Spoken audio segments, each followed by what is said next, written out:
श्री राम, जय हनुमान। स्वागत है आपका वैदिक धारा में, जहाँ हर कथा आपको जोड़ती है आपके वैदिक जड़ों से। वैदिक धारा में आज हम बात करेंगे हनुमान जी को प्राप्त उन 9 नीतियों की जो उनको महाबली बनाती है।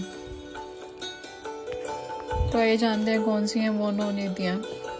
हनुमान जी को अष्ट सिद्धियों और 9 निधियाँ माता सीता के आशीर्वाद से प्राप्त हुई थी।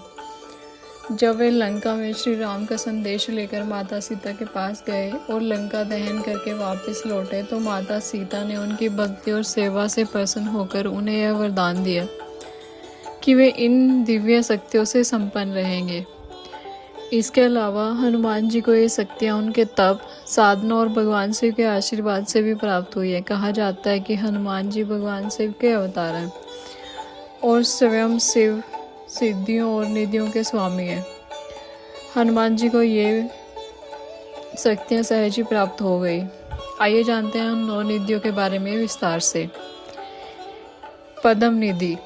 किसी भी व्यक्ति में पद्म निधि की उपस्थिति से सात्विक गुण का प्रभाव बढ़ता है, जिसके कारण उसके द्वारा कमाई एवं एकत्रित की गई धन संपदा भी सात्विक गुणा से परिपूर्ण होती है। सात्विक गुणा से कमाई गई धन संपत्ति का फल कई पीढ़ियों को मिलता है।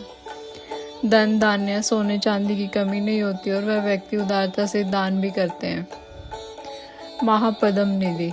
महापद्म निधि का प्रभाव भी पद्म निधि के समान सात्विक होता है।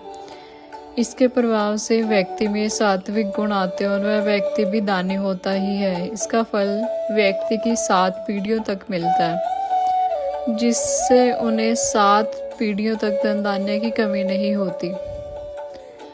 नील निधि।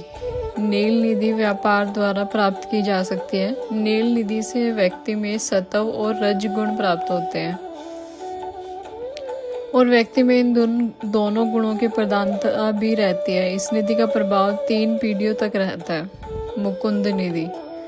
मुकुंद निधि को राजसी स्वभाव वाली निधि कहा गया है। इस निधि से संपन्न व्यक्ति में रजोगुण की प्रधानता बढ़ती है। उसका मन भोग आदि में लगा रहता है। इस निधि का स्वभाव 1 पीढ़ी बाद खत्म हो जाता है।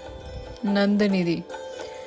नंद नीति से युक्त व्यक्ति में राजस और तामस दोनों गुणों का मिश्रित स्वभाव होता है। इस निधि से संपन्न व्यक्ति की आयु लंबी होती है और उसे निरंतर सफलता प्राप्त होती है। मकर निधि।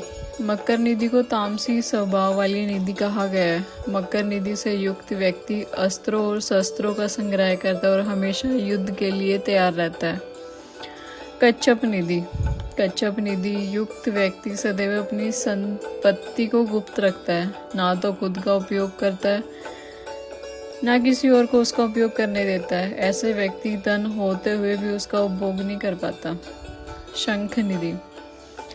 शंख निधि से युक्त व्यक्ति एकमात्र अपनी ही चिंता करता है। वह धन तो बहुत कमाता है और संयम पर खर्च भी करता है, परंतु अपने परिवार को उसे धन के भोग से वंचित रखता है।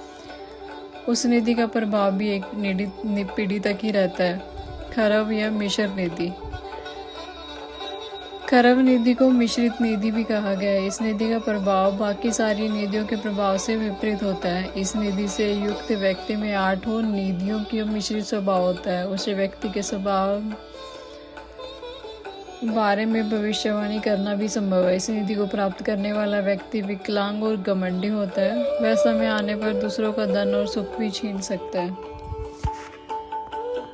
आशा है कि आपको हनुमान जी की ऐसी ही अन्य दिलचस्प पौराणिक कथाओं की जानकारी के लिए जुड़े रहे वैदिक धारा से। जय श्री राम, जय हनुमान। आपका दिन शुभ हो।